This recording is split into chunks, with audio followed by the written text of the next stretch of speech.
Hello and welcome to episode 103 of the Rollo and Slappy Show. Today will be August 6th, 2018 when we release this because we're recording this a little bit early. But I am Rollo McFlugel and and that was not me. But with me is Slappy Jones too, and we are both at McFlugel.com. And the show notes page for this episode will be McFlugel.com/103, where you'll find things or ways to subscribe to us on the podcast, as well as our email list. And check out LibertyMugs.com, where we got some awesome mugs, including beer mugs now. And so with that, I'm going to hand it over to Slappy Jones 2, who will introduce our episode topic and our burper. Thank you, Rollo. I'm Slappy Jones 2. It's the Rollo and Slappy Show. Thanks, everyone, for listening. Today, we're going to talk about kind of redoing, in a sense, an episode we did a couple weeks ago where we were talking about the Joe Rogan experience when he had Dave Rubin on as a guest. And they were talking, Dave Rubin was talking about libertarianism, and Joe Rogan had his issues with it and why it couldn't work. And one of the things he talked about was building codes.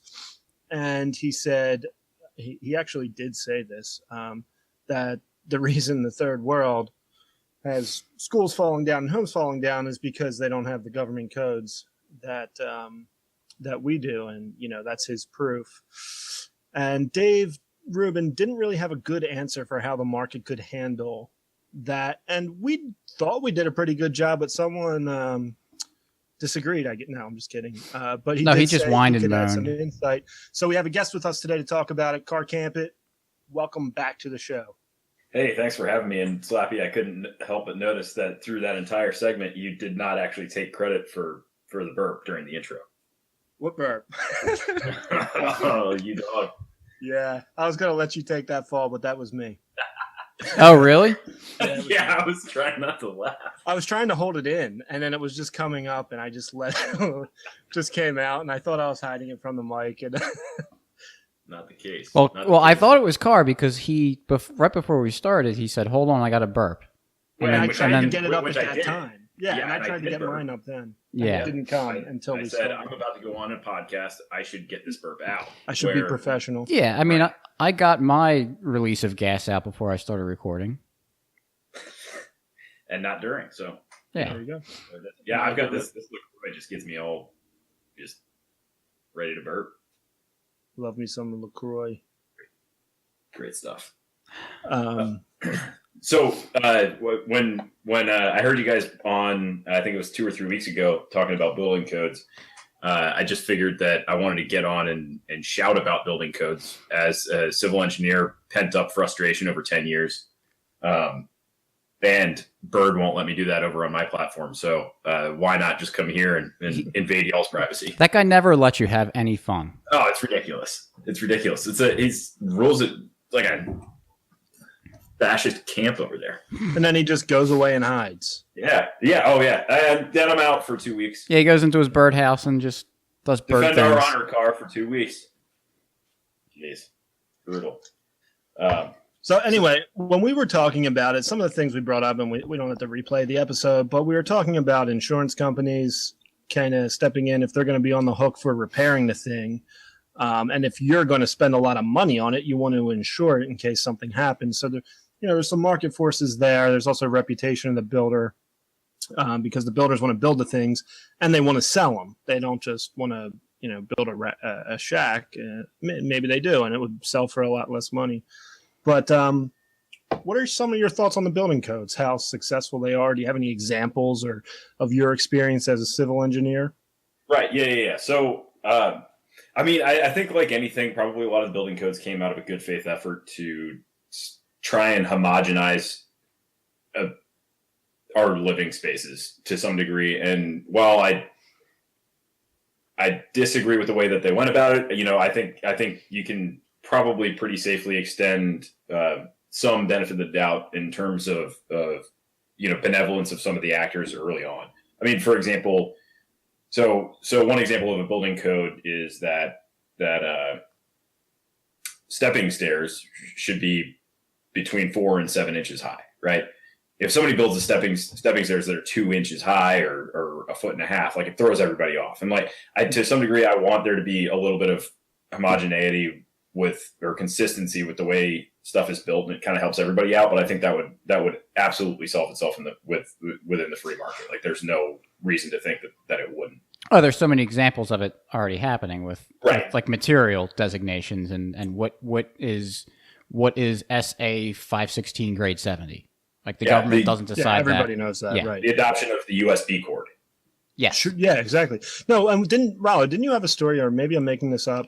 But when they were building railroads, initially different railroad companies had different size tracks, but they all kind of came, maybe not, but then they came together for the same one, so the cars could go on different tracks and they could connect them and do all that thing. Was that your story? No, I had the railroad story was the boilers blowing up and how the ASMEs got started. Right. But no, I think I've heard that story before, and it's just another example. It's like screws and stuff.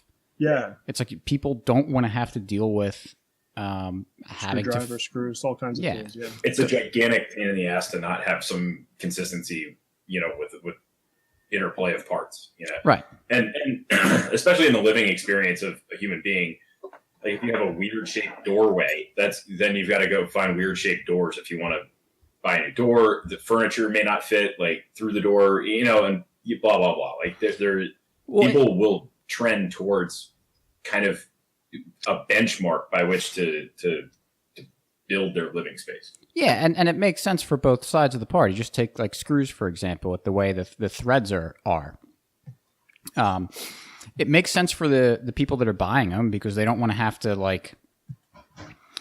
hope that they're getting or have to specify that, and it really limits potential manufacturers they can go get for it. Or and on the other side of it, it simplifies the tooling that the manufacturer has. Like if they're having to get a bunch of clients and they want to get as much business as possible, but if they have to keep like changing their tooling up constantly to make different screws for different people, they lose efficiency that way. Right. Yeah. It starts to cost a lot of people a lot of money if you stray away from some benchmark of consistency, and therefore people will trend towards it. Right. But I figured I wanted to lay down at least some, not come in here and just bash everything like I want to. Oh, that's but fine. I think that like everything, the probably buildings were trending in a certain way.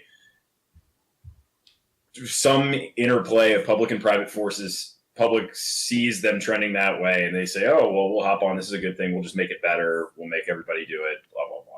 And but I guess I wanted to come on to shed light on exactly how insane all of it is, and it's probably less insane just due to economies of scale on bigger projects and bigger buildings.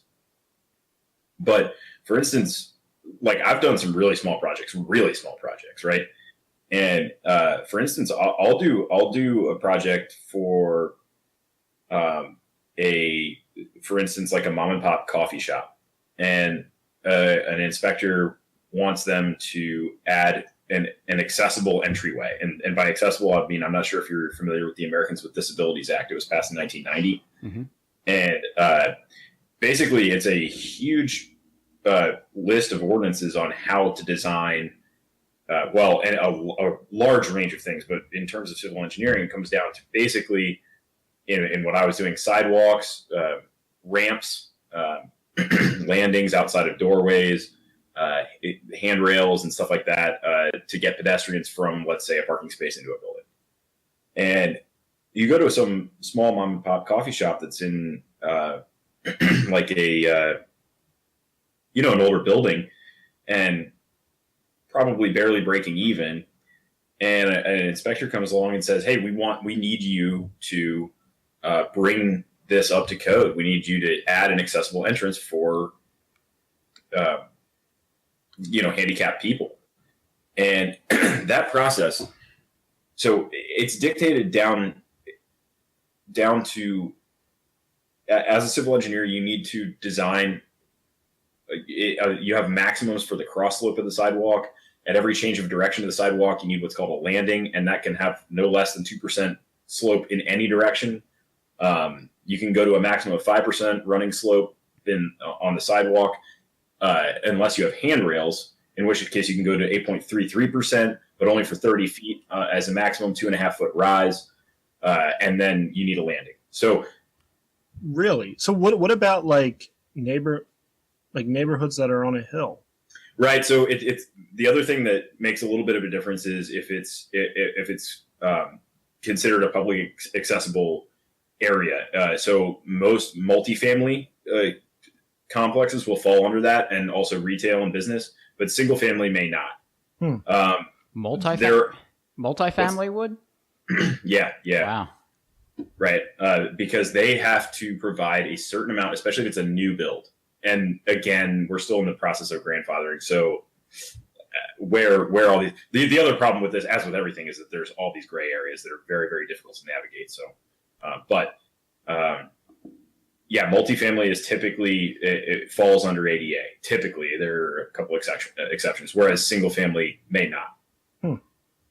And multifamily developments will need to provide a certain number of accessible units on top of the accessibility of the entire site. They'll need to add a certain number of accessible units that are available for rent to the overall count. So let me make sure I'm understanding this. What you're saying is that you think that handicapped people are lazy and should just walk upstairs. Well, right. So I actually got into a little discussion, I think with my mom about this just a while ago. But in the incident, and this came up in an instance in a coffee shop in our hometown, where they needed to provide an accessible entry. And mind you, they actually had one. They had a ramp, but the ADA actually mandates the material that you're allowed to build it out of to some degree. Again, it's pretty gray, and a lot of manufacturers will say, yeah, ours is ADA compliant, when I don't know, maybe it is, maybe it isn't. And they had a wooden ramp, and granted, it was not, it was an old rundown coffee shop. It was in a building from 30, 40 years ago, and they went out and built a ramp at some point. I don't know when. It was older. It wasn't like they had just done it, but it allowed folks in wheelchairs to get up it.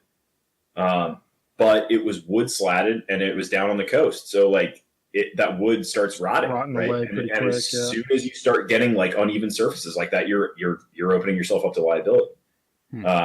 And so I what I was saying to my folks was there's a way to solve this without force, without literally threatening this guy's livelihood, right? If there's people, this is a super friendly coffee shop. Everybody, can't wait to get there the next morning, to discuss the news. And it's one of those places. And if there's somebody that needs help up the stairs, people will help them up the stairs. People will fucking carry them up the stairs, if that were needed. And that may not be something that I can take to the court of law and say, look, somebody will carry him up the stairs. I know it sounds a little bit ridiculous, but a voluntary solution is certainly there for anybody that can't get. I can't imagine a business owner seeing somebody outside that's looking longingly up to the second floor window and saying, wow, I wish I could get coffee. Somebody's going to get that guy in.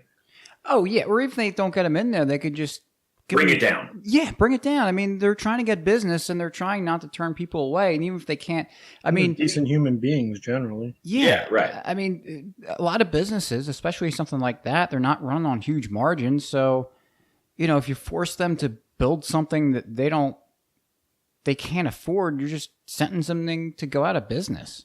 Right. It's insane.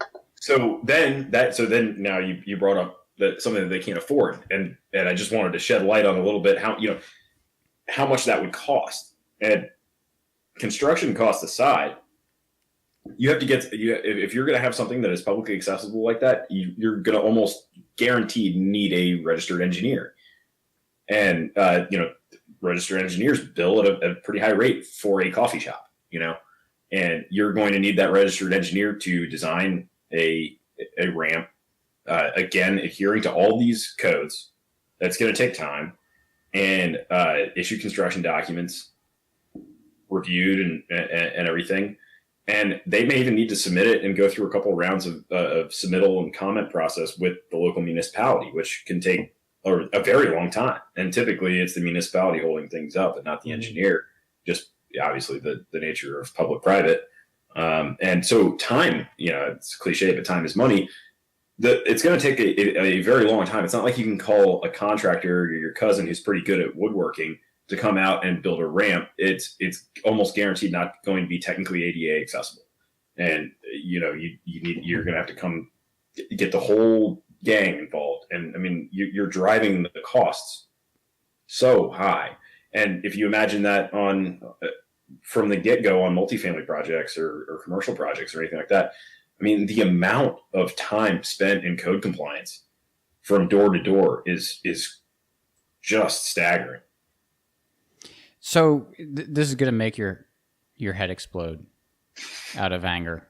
But Let me just contrast that. So in order to build a wooden wheelchair accessible ramp that is ADA compliant, you need a registered engineer, a professional engineer, right?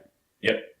So in oil refineries where we're dealing with pressure vessels and everything, according to ASME code, in order to be considered the engineer, you don't even need an engineering degree necessarily. You can have like a certain level of experience. In the beginning of the code, they say like, all right, in order to be considered the engineer, because they identify all the roles and responsibilities. And one of it's like, if you're an engineer, if you've got a bachelor's degree, or if you've got like an associate's in whatever and plus X years of experience in this area, or if you've got no degree and have X number or Y number of years of experience. So it's like, but that's like, because I worked with engineers that didn't go to school for it, but like no one would ever question whether they were an engineer or not. Right. Because they're doing the work. Yeah, exactly. Which is really the important thing. Yeah. Or, you walk out of school with an engineering degree and I mean, you don't know your ankle from your elbow. Yeah. When you're going in. You don't get the magic wand when you get your diploma. No, that's it's true. And the engineering licensure is modeled, or at least it used to be modeled off of that. It was you could get something like 16 years of experience or 12 years of experience, or a associate's and 8 years, or a bachelor's in 4. But they're moving away from that. I think they've shut that down basically in most states. And actually, I think there's a proposal either in 2020 or 2021 to make it mandatory to have a master's. Wow. And that's really crazy. I mean, that's really crazy. You're adding. That's just. And for what? Because I mean, you can get a master's degree in a lot of different things in engineering, or in any field. Yeah. And so it's just, yeah, that's absurd. It is, man. It is. Because there's, a lot of engineering just, frankly, isn't like it's not rocket science, and a lot of people can do it. And you're cutting out so much competition to the field through. I guess you could look at it like regulatory capture, but do you know what's funny is, everyone thinks, oh, you got to be really great at math to do engineering, and it's helpful, but. I took a bunch of semesters of calculus, and actually today, for the first time in my career, I actually needed calculus, like explicitly calculus. Yeah. What for it? We're putting in a new bottom on a storage tank, and so you need to filling it up with concrete between the old and the new bottom, and so it's like the middle of the floor of the bottom is raised from all the edges around the perimeter. Okay. So it forms like a cone on top of the cylinder. Okay, yeah. So we needed to estimate how much concrete there would be. Right. So the cylinder is easy. The cone, you need calculus to do it. Yeah. And then once I realized that, I was like, ugh, all right, let's just estimate it as half of the cylinder would be. Yes. And we'll just add an adder or deductor for the contract if they use more or less. Yeah. So I didn't actually. We just. So you dodged it. Yeah, we just fudged the number. Yeah. We rounded it, estimated. I almost use calculus there. Yeah. That is engineering in real life. It's like, man, just dodged the bullet there. Almost had these count. It's amazing. Most of the stuff, if there's 99% of the time. There's some simple calculations we'll do, but a lot of times just plug it into a computer program, and the value of I mean, you can't just throw numbers into software, get an answer, and then say, like, this is what I'm going with. Mm-hmm. You don't have to know exactly what the calculations are doing. You just have to understand what the parameters you're inputting, how that would affect the outcome.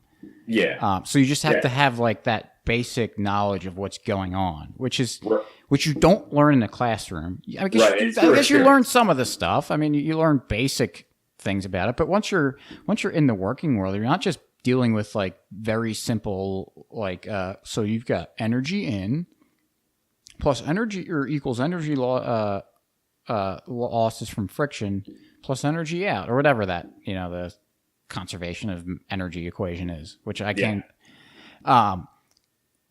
it's a lot more specialized in that, and you only learn it by doing it a bunch of times. Exactly. Like, I mean, that's most engineering, is just having a feel for the numbers. So like if I were to like look at something, plug into a computer program, how long, or an Excel spreadsheet or something like that, how long a ramp I need, for example, to get 1 foot down vertically at 8.33%, and I come out with something like 17 miles, I would need to be like, well, let's not build a 17-mile ramp. Like, let's revisit this because this doesn't make sense. You know? Yeah. So where do they come up with the 8.33 number? It's a foot per 12, so 1 divided by 12. Is that just arbitrary, or is there some like? Yeah, more or less. I there may be some study behind it. Yeah. And when I was saying the cross slope is 2%, it's actually 2.08. So it's like, I think that's an inch per, what was that? A quarter inch per foot or something? Half inch per foot? Quarter inch per foot? Oh, because it's probably 1/12. Right. So okay. Yeah. So. But not quite. Well, right. Yeah. So the longitudinal, the running slope of a ramp can be up to 1 foot and 12 feet. 1 foot up to 12 feet long. The cross slope of any surface that's accessible can't be more than a quarter inch per foot, quarter inch vertically per foot. So that comes out to 2.08%, or just most people just round it to 2. Yeah, and that's funny too, because if it is supposed to be 1/12, but they make it 0.08, I mean, it just shows that they're just willing to chop off numbers. Well, which is yeah, kind of, but most people round down because you got to remember that you're handing this off to people to build in the field. So right. So it's got to be a maximum of 2%. So I actually usually design to 1.5. Mm-hmm. Yeah, I mean, you throw factors of safety in and that, but I'm just saying that it shows an arbitrariness of that, sure. Though, of what the actual number is, and if you don't get that number right, then you're in violation and you're subject to, fines or whatever. It's right. Yeah, man. And I mean, really the problem, the real problem is that it's not that you're worried about the government finding you. Typically, you're just going to get sued. Somebody's going to trip, and there's going to be a lawyer out there looking at the sidewalk. And if there's one lip like of concrete up over, on the paneling, or if there's, if any bit of it's over 2%, they'll be out there with their smart level, like looking at all the cross slopes, the longitudinal slopes, the widths. I mean, the sidewalks have to be certain widths in certain places and can only be neck down to so much for so long, and blah blah blah. They're gonna go up and down that place, and you're gonna get sued. And if that person fell and broke their neck, like, I mean, I don't want to minimize the fact that somebody fell and broke their neck, but at the same time, like, yeah, there's a difference between if your slope was off by 0.01% versus that you, I don't know, did something egregious. Oh yeah, if you have neglected to maintain your wooden front porch and somebody falls through for down a level and breaks both their legs, like you deserve to be sued. You need to responsible, yeah. Right. But I mean, if there's natural settling of concrete that causes, that seems lousy. So and it just. What's frustrating is that everyone says, like, "Oh, how would this stuff get developed without the?" I mean, you're acknowledging that you need something, you need some sort of standard and some sort of maintainability. But if you look at something like I assume you did a lot with NFPA. Yeah, but a lot less because that would fall mostly under the architects. Oh, okay. But that was a private organ, and a lot of the NFPA stuff, now gets codified into law or whatever. But that started out as a private organization. Oh, I didn't realize that. Yeah, it was. They were, factories and stuff were burning down, and they said, "Well, this kind of is terrible that we're losing factories and all of our capital equipment, so we have to rebuild it and spend all that money." So, believe it or not, this was based on the idea that the broken window fallacy is not true. So, in order to make sure that they didn't have to keep rebuilding factories because they were burning down, they came up with like this set of rules that if you followed this, that you wouldn't have these issues. You wouldn't burn your building down. And so insurance companies, of course, jumped all over it. Banks, jumped all over it, and it benefits everyone. Right. So it just goes to show that there's an incentive to not hurt your customers, hurt your employees, have your buildings falling down because you've got to rebuild it. I mean, it's. Well, and I know we're talking about building codes, but with the ADA, I could hear an objection being, well, there's not that many people in wheelchairs or walkers or whatever. Why would a business think it's worth it to, spend money or hire an engineer or whatever, or hire their cousin to do it, if they're really not going to lose that many customers from it? Do you think there's an answer to that in the market? Yeah, I mean, I think so. I think social pressures would push them in that direction. And then I think that it's not just like, I think there's a continuum, right? Like, I don't think it's just handicapped people and non-handicapped people. I mean, there's a lot of people, like I have bad knees. Like if there's a coffee shop on the top of 5 stories of just like rickety stairs, I'm probably not going to the coffee shop. Like there's a continuum, and you probably as a business owner want to make it as easy as possible for people to come into your store. Oh, well, just older people have trouble climbing stairs. Lazy people. Yeah. Anybody, like you have every incentive to make it as easy as possible for people to get inside your store. Mm-hmm. That's why Amazon exists, because it's as easy as possible to get something delivered to your house. It's so easy, in fact, that you don't even have to leave your house. Like there is a desire of people to not have to work very hard to get what they want. And two, if like we mentioned earlier, maybe this isn't the greatest example, but or the most realistic example, but it drives the point home, was that if you had someone that was, every day they had to go out, run the coffee out to the person a few times or carry them in. So they're spending the time to do that, and they might be happy to do it. But if they decide, hey, my time might be better spent in the coffee shop as opposed to running outside to deliver this coffee, maybe it is worth the money to throw a ramp up so this guy can just come right in, and maybe I get some more customers out of it too by people in wheelchairs that could just kind of roll by because they don't even think that I'll get this delivered to me. So there could be, just straight up market incentives. Sure. Oh, that's just business, because we're saying it's all market incentives. But I think people. Yeah. And I mean, not to mention, like, if you take away all the regulations that you have to meet, that business owner is going to probably come up. I mean, business owner is probably a pretty level-headed dude, and he's probably going to come up with a ramp design. I mean, a ramp is the most simple thing there is. It's one of the simple machines. It's a simple machine. It's an inclined plane. Like this isn't rocket science. Guy can go out there and build a ramp in a few days and a few $100, maybe $1,000, $2,000.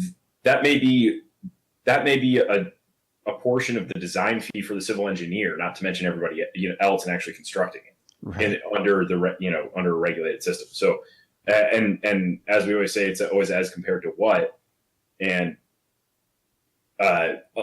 trusting that business owners are going to try to get people into their store, I think is a better system as compared to blindly enforcing crazy codes on business owners who are trying to serve their community based on just outlandish design standards.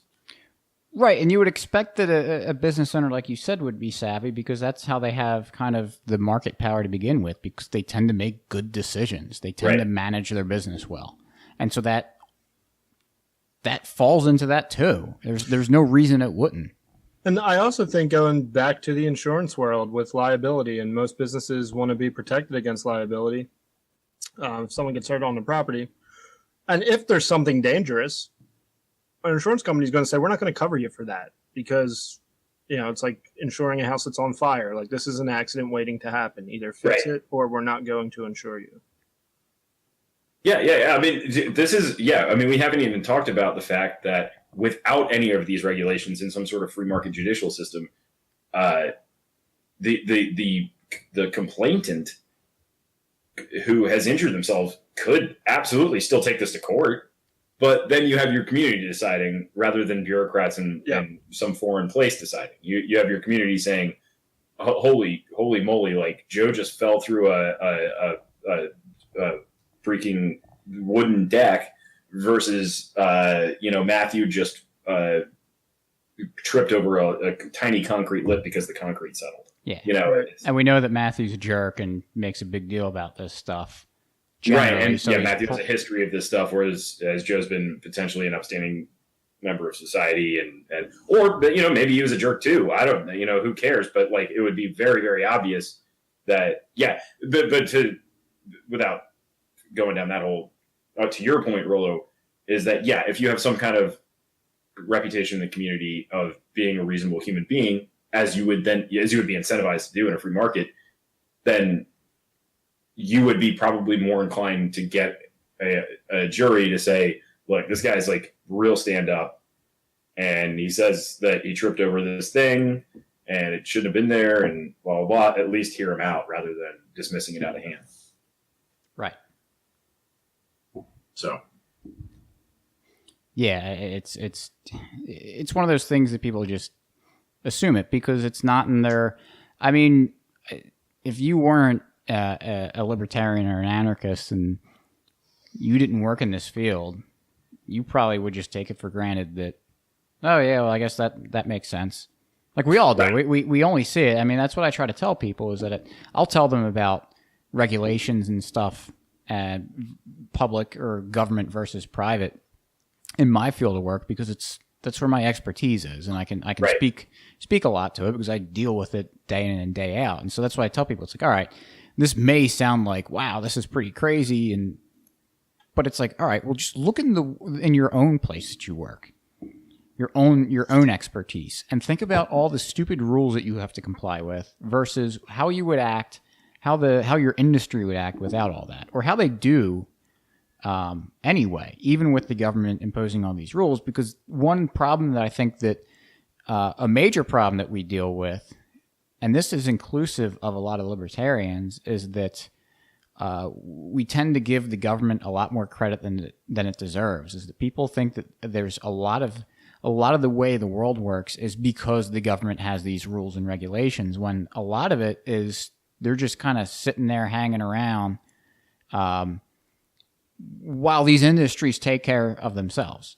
Because there's no way, it's not practical at all for a central body to understand these industries and make all the rules for them. It's just impossible.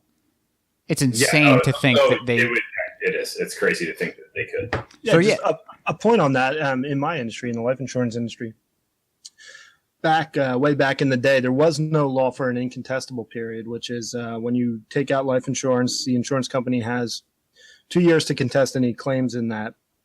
If it goes beyond 2 years, they can no longer contest it. The contract is valid. It's good. And the industry already set the standard. Now, like right now, it's a law. There has to be a 2 year contestability period. It can't be shorter than 2, or can't be longer than 2 years. But before it was ever a law, the industry did it anyway. And the reason they did it is because they want people to buy the insurance. And if you're concerned that you may have, smoked a cigarette at a party and you didn't tell the insurance company because it was just one cigarette and you got non-smoker rates, and you're worried that 10 years down the road when it's time to make a claim, the insurance company is going to start interviewing people and someone will say, oh yeah, I remember he smoked a cigarette with me, and then that voids the contract. So the insurance companies wanted people to trust them, so they already put these incontestable periods in the contracts before it was ever law. And there's countless examples of this in the insurance industry and probably in every industry. But those are things that when I talk to mostly normal people who don't think about these things, they would say a company would never do that because all a company wants to do is take your money and screw you. But there's just countless examples of that not happening in the real world. Right. Because, I mean, like you said, I mean, companies need to incentivize people to use their services versus the other guy. Right. And it's a really nice thing for a company to say, not that they're expecting liars or fraud, but to say after 2 years, we're not going to contest it. We're going to count it as a good contract. That gives the person buying it a little more peace of mind or ease to say, when I do pass away, my beneficiaries will get the money. It won't be held up forever as they investigate to check every statement I made on the application. Right. Yeah. And that's like anything, reputable companies issue warranties on their right all the time. And where if the free market was as vicious and greedy, I guess is the token word, as the left would have you think, then every company is out to just sell you junk and then not back it up. Whereas that just absolutely isn't the case. There's no law that you have to issue a warranty on stuff, but people do. And you know what? They eat some money on it. Well, I think overall they win, it's because they sell more units based on the fact that people will trust them and, chase that down. But yeah, I mean, they're eating money on warranty items. Everybody listening to this has probably had something fixed on their car mm-hmm. or on an appliance, something, whatever you own. I bet most people have exercised a warranty, and there was nobody forcing them to do that. But you develop a reputation, and that's what keeps you in business. Now, I remember when I bought my first car right out of college. It was a new Saturn. Oh yeah, yeah, man. And I had it for like 2 weeks, and the passenger side mirror fell off. Oh, man, they don't make them like they used to. And I don't know how. I honestly have no idea. I mean, it didn't get hit. It was just dangling because it's electronics, so there's a wire in there. It was dangling off the side of my car. So I took it back to the dealer, and they probably thought I did something stupid or I hit it, whatever. And I was telling them, like, I have no idea what happened. I'm just driving and the thing fell off. Did you have a baseball bat in your hand while you were talking? Yeah. I did, yeah. And the guy I'm talking to, he's like, I don't think this is under warranty, and then like someone, the manager came out or whatever. He's like, just fix it, put a new one on, no problem. And they fixed it, no charge, put a new mirror on. And I'm guessing because it was a brand new customer, I just bought the car. They want to keep you happy. They want you to come back. And then, of course, Saturn disappeared a couple years later. Yeah, they went out of business. Yeah. Because of all the mirrors falling off the cars. Because of all the mirrors. But it's just one where you were saying everyone has a story. That's the one that came to mind. Well, it's like try to return something on Amazon. They take it back without any questions asked. And a lot of times they'll pay for shipping. Yep, I exercised that one. Actually, one time I had it. They shipped it to my house, and this was a few years ago, and it never showed up. And I'm sure somebody's just stole it off the porch.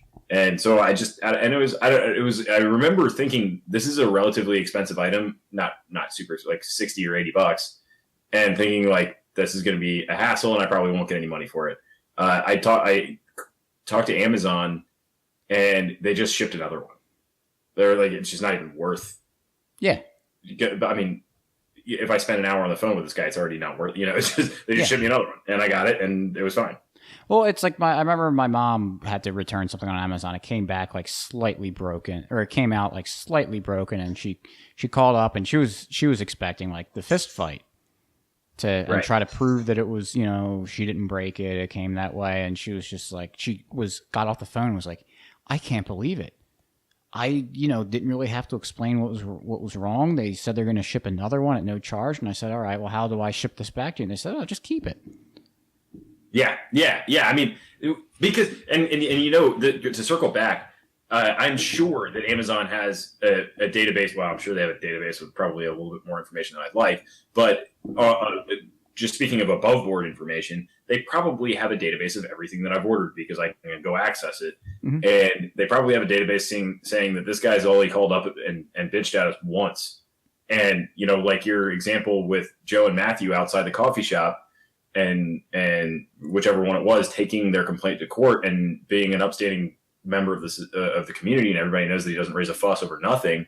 Like Amazon, if somebody develops a pattern of saying every single package that's shipped gets stolen, well, yeah, that's going to raise a red flag, and maybe you're going to have some trouble. But that's not something that I ever done, and I'm sure they just looked. They probably pulled up something real quick, and they're like, okay, this guy's like just a dude, and he just got screwed somehow. I'm like, just ship him a new one, Yep.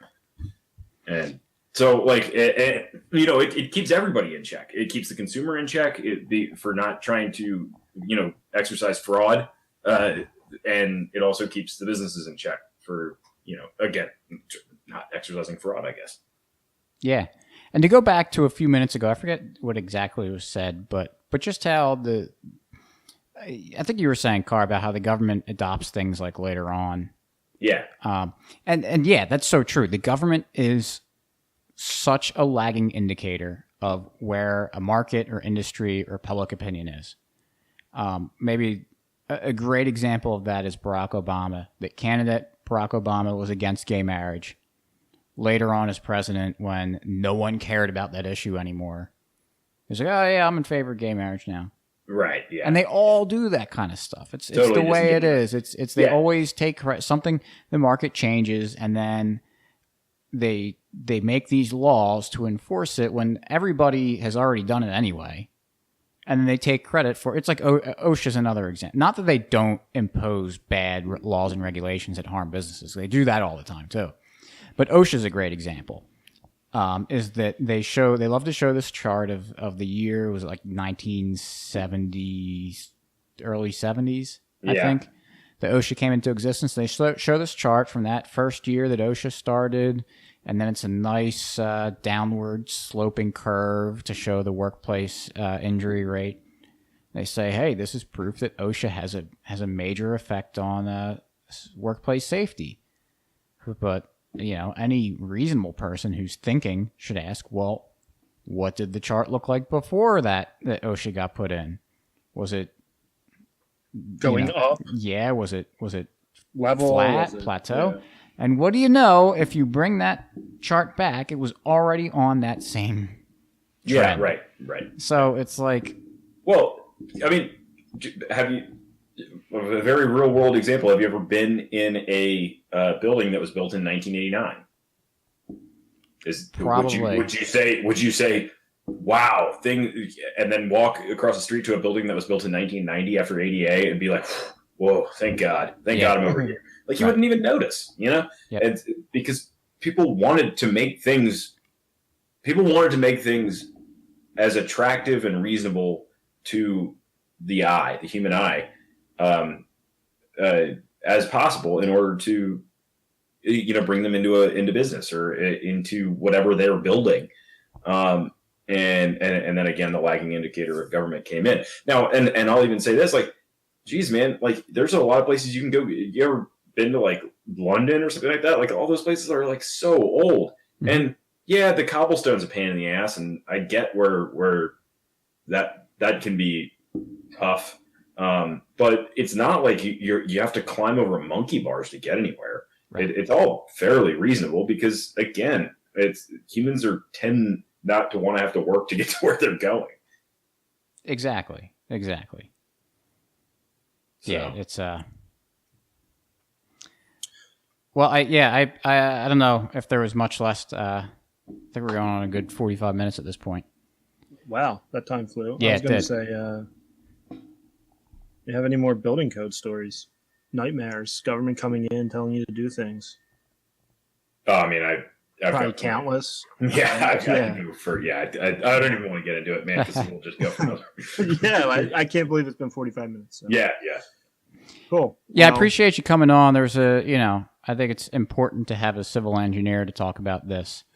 So, Carl, well, sorry to cut you off, Raul. Yeah, I think it's important to have a civil engineer to talk about this kind of stuff after, it was on the Joe Rogan and Dave Rubin podcast because, it shows that if a civil engineer can understand this stuff and accept that the market can handle this, then That was the sloppiest setup. I was just waiting for anybody the spike. can. What is it? Anybody can. I mean, it's for, you know, I know for someone like a tractor aficionado for saying that, like, well, he's very, you know, astute and highfalutin, that, you know, we expect great things from someone like that, but What's so civil about engineering anyway? just that one major. And you know what? You got to give me credit though, Carr, because when I asked about the NFPA, Yeah. and you said that was architects handled that mostly, I think I bit my tongue off. Did you?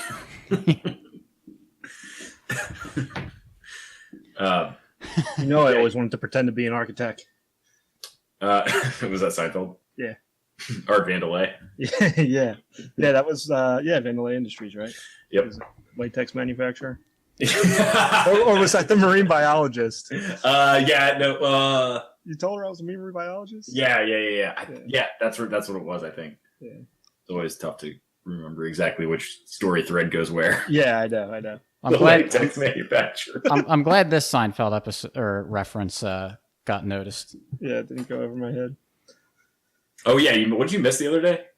It was our It's when 100th Trump was episode. on it. Mike Tront, Oh. why is insurance? Oh yeah. Risk management. That's Yeah. right. And I didn't pick that up either. I still thought I had no idea, but I still thought I it was didn't. I funny. thought it was funny, but yeah, it makes sense. Yeah. Cool. Yeah, Sloppy, do you have something that you were going to say before we? Nah, I got nothing. Nah. All right. Do you have a free market story, Rollo? I do. Last week at the end of the show, we said, hey, if you go on our website, you'll notice that the website is faster. I wish I could take, because our website was slow for a while and it was annoying. I didn't like it.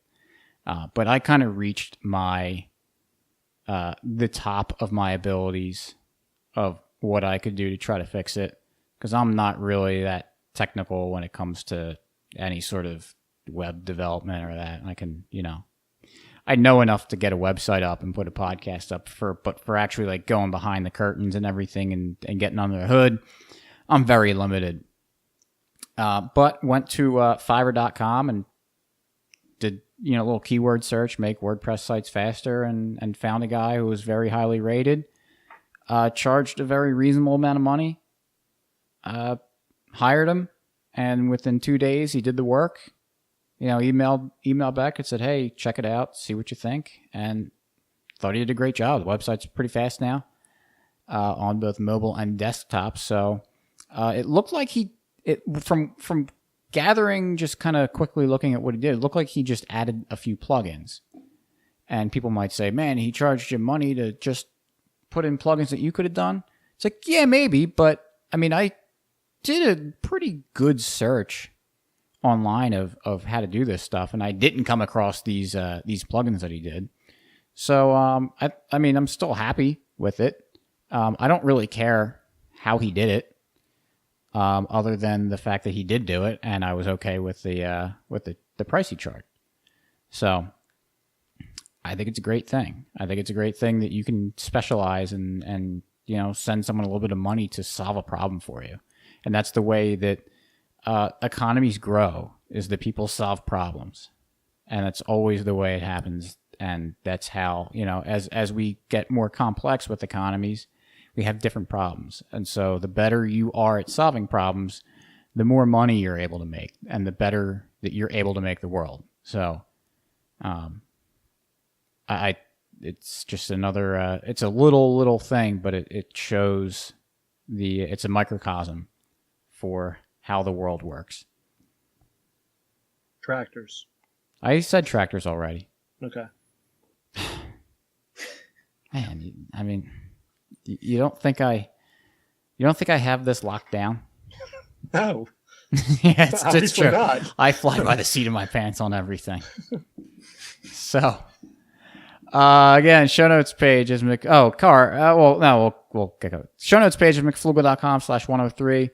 Subscribe to this podcast on iTunes and Stitcher and YouTube, as well as if checking out there, you can subscribe to the email newsletter, where you will get a discount on at libertymugs.com. And if you sign up on the affiliate link on the show notes page to the Tom Woods Liberty Classroom, we will send you a free Liberty mug. That is a coffee mug of either size or a beer mug. And we have started selling beer mugs. They're pretty awesome. We'll be adding more to them. If you have one that's a coffee mug but would like as a beer mug, let us know and we'll do that for you so we can get that up. That helps us out to figure out which ones to do first, because it is a little bit more work to get the beer mugs up. What else am I missing?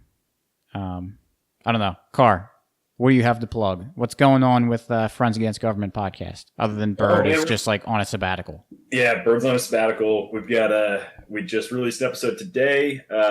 Well, I guess it would be a few days ago by this time, but with everybody's favorite Aaron, Cape Cod Piece came on and talked about cryptids with us. It was good. Yeah. Oh, you guys. Yeah, that's dude. I had so much fun recording that. Dude, Aaron's the man. I really like talking with Aaron. He's just incredible. Like the guy gets the flow and also just can dish as well as he can take, which is fantastic. Works really well.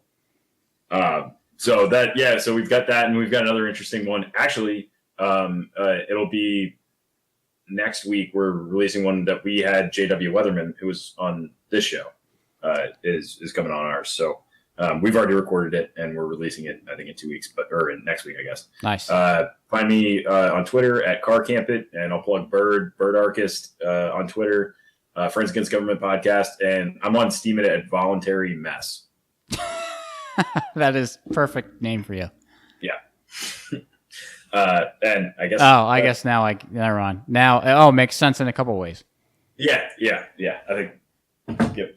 That's all I'll say. And I'm on Minds. If anybody's doing the Minds thing, I'm starting to get a little bit more active over there. I just have the same handle, CarCampIt, over there. Yeah, awesome. Yeah, we're on Minds too. Yes. Yep. Same names, I think. Yeah. Our friends podcast and stuff. So we've got the aforementioned Friends Against Government podcast. We've got Mance Raiders Free Man Beyond the Wall podcast. We have Jeremiah Harding, Dino Files, Peaceful Treason podcast. And am I missing anyone? Well, we got Harding. We got Friends Against Government. We got. If we forgot someone, they should make themselves more memorable for us. There you go. It's their fault. Nice. Well, thanks for having me on, guys. Thank you. Join us. You, I think you've cemented. You're pulling away in the lead of most. Is this number 4? I think this is number 4. Yeah. Well, no, because I think one of those maybe y'all came on ours or something. Well, no, you were on the. You were on before Bird ever came on, and then I was on about talking about America. I was on talking about the building codes now, and I was talking about 100th episode. 100th, right? And then you guys were on another time.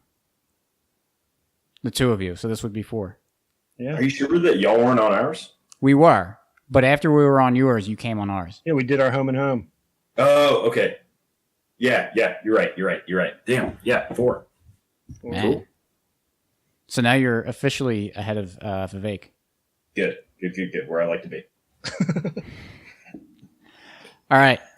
Again, show notes page is mcflugel.com/103, and make sure to check out CarCampIt stuff and Bird Archist stuff, especially the Free Man Beyond, check out the Free Man Beyond the Wall podcast, but check out Friends Against Government podcast. If you're not listening to that, you are missing out. It is, I stop everything when that comes out Wednesday afternoon. No matter what else happens, that is my, I don't stop everything because I wait until I drive home from work that day.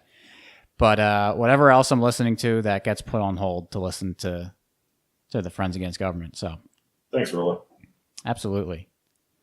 So, thanks for listening. We'll catch you next week. Peace.